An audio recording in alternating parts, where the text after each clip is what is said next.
Esselamu Aleyküm. Allah'ın güzel isimleri ve ismi azam kitabından Haşr suresinin fazileti hakkında okuyup vermekçime.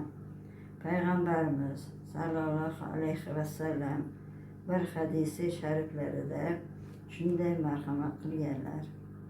Bir mümin uykudan uyanganidan so'ng 3 marotaba Euzubillahi min semiul alim mineşşeytanirracim ve bir marta Bismillahirrahmanirrahim Rahmanirrahim'e gidip arkasından Haşr suresinin songi 3 ayetini okusa Cenab-ı Hak o kulga 70 bin farishta yuboradi ve farishtalar o inson uchun istig'for aytadilar.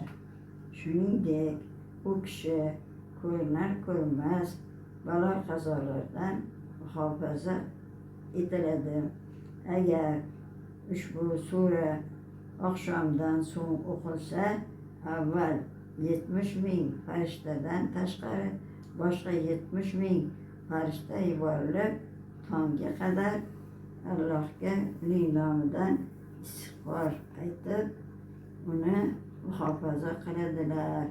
U inson o'lgunga qadar farishtalar uni qo'riqlaydilar.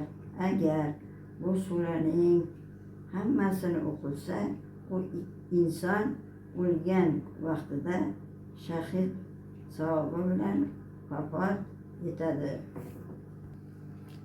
Alloh roziligi uchun laysh tugmasini bosing.